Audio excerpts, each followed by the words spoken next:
Welcome. Mini project number one, tracking news in South Africa. Saturday, March 13th, 2021. This presentation will be presented by Tierra Goodsey, Haley Jackson, Whitney Moore, Doug Turner, and myself, Naya Beavers. Our first article today is How South African Iniquity Helped Propel Ventilator Manufacturing, January 28, 2021. So with the uprising of coronavirus back in March 2020 for the US, I'm pretty sure it was much earlier than that in Africa, they realized that they had a shortage of ventilators. So an organization was founded by Justin Colbert called South African Ventilator Emergency Program, in shortened to SAVE-P. Main goal was to mass produce ventilators and fix the shortage of only 3,000 ventilators that they had countrywide. And in their way to mass production, they found a man named Robin Whittle, a retired engineer who helped re-engineer an old British ventilator from first made in the 1980s by using leftover parts from all types of machines to help engineer the ventilator prototype. Robin Whittle, he had this old shack, not a shack, but a storage unit filled with old parts of different broken down machines. So he used what he had and was able to re-engineer the British ventilator and what they have now as the ventilators that they use today. And then they soon went on to wanting to mass produce. So they went to a car manufacturer called Thistledown Manufacturers, owned by Andrew Bowe, and was able to get them to help mass produce the ventilator parts. And as of January 28, 2021, we're able to produce 2,000 ventilator parts so far, and found out that auto manufacturing and ventilator manufacturing are very close related. So that's why they were able to produce so many parts in such a short amount of time. And then lessons learned. South Africa is maybe booming in other sectors, but in the medical field, they are a developing country lacking the funds to deal with foreign uncontrollable elements that could possibly help with decent medical necessities. In the article, they talked about how foreign countries refuse to help them and stuff like this, and how that if they weren't going to receive help from anybody else, they might as well receive it for themselves. Do it for themselves. So that's what they did, and they're proud of themselves for it. And then South Africa's government needs to better allocate its money for its medical industry in order to better save its people. If they were learn to better allocate their money, then they wouldn't have to worry about their people and their people's lives, and their people would be able to trust their government to know what they should be doing. And on to my colleague, Whitney. Thank you, Tierra. How digital and traditional banks battle it out for customers in South Africa. Eleni Giokos of CNN found that digital banking is an emerging market opportunity in South Africa. Because employers pay their employees in cash, 11 million South Africans still rely on paper transactions. Over 60% of transactions in South Africa are made with cash because 20% of South Africans are still unbanked. TymeBank, which is a digital banking system found by Tariq Kieran, is a digital banking system that is in the form of kiosks. There are over 600 kiosks placed in shopping centers in South Africa. It's marketed by a short sign-up process and low fees. So to get a TymeBank, you would go to a kiosk in a shopping center and you would input your name, your address, and other basic information, as well as a fingerprint. After the short sign-up process, you would get a banking card with your name printed on it. Tariq Kieran found that if South Africa was going to be an emerging economy, it was vital for the South Africans to be able to deposit and withdraw money. Digital banking is expected to grow from 3.95 billion in 2019 to 10.87 billion by 2027. It is indeed an emerging economy, and traditional banks are not threatened by the new digital banking system. They control over 90% of the economy. But it is not to say that people would throw out the traditional banks and go with a digital banking system. The Time Bank is growing by 30,000 new clients a month. Lessons learned from the article.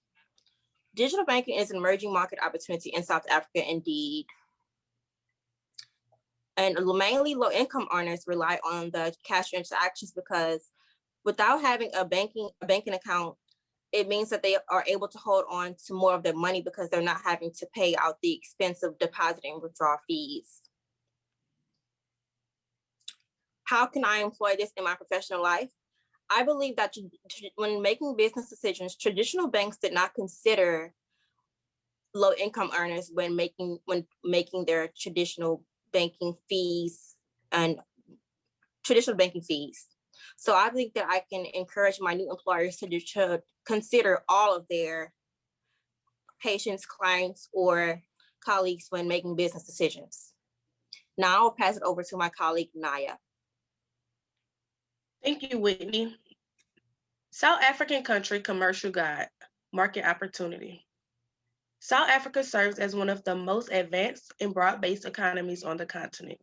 South Africa still provides exporters and investors a diverse economy with proven financial resources, such as Southern African Development Community, also known as SADC. Southern African Development Community is a regional economic community comprising of 16 member states.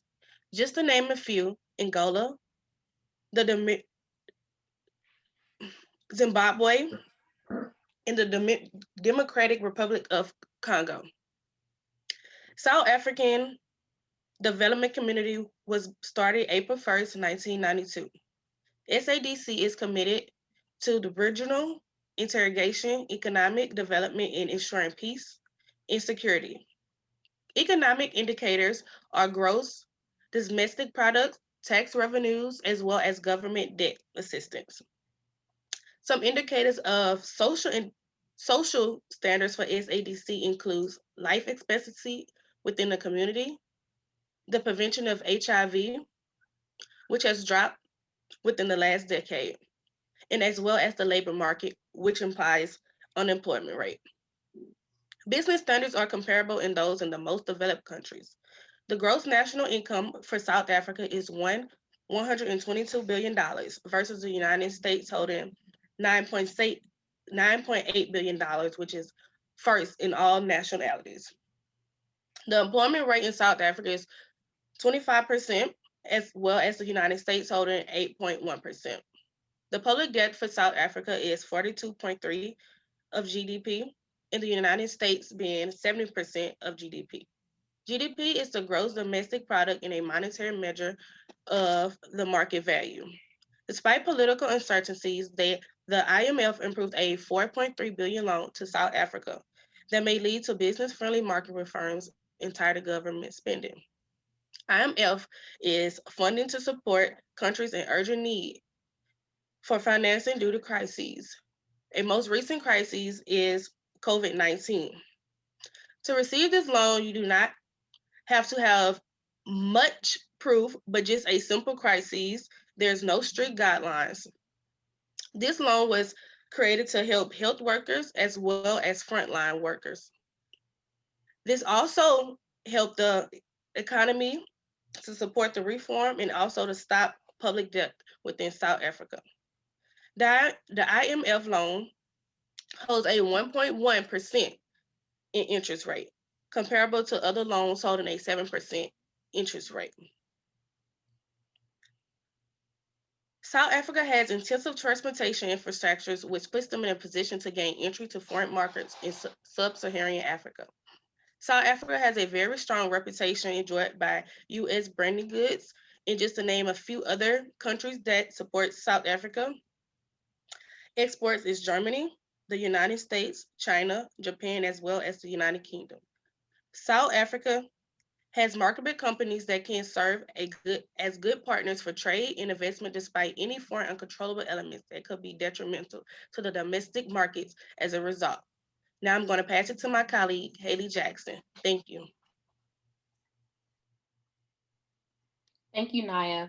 The title of my article is called South African Country Commercial Guide Market Challenges.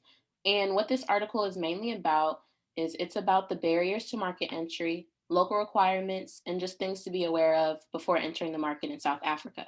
So let's get to the specifics. Due to the poor state of the public education system, skilled labor can be difficult to find in many technical and professional segments despite steadily increasing unemployment.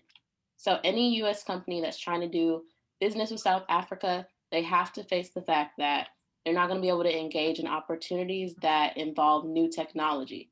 So in a way, this could be a uncontrollable element because you're going to just have to be set back and you're going to have to cover yourself. And that's just things to think about as the company. And the volatile Rand dollar exchange rate can complicate planning, especially for smaller or new to market firms. And I think this could be a controllable element because if you do choose to equip this skill, it can be a huge asset and you can really take advantage of what you're trying to do in South Africa and other places as well. So this is something that could help you in the long run.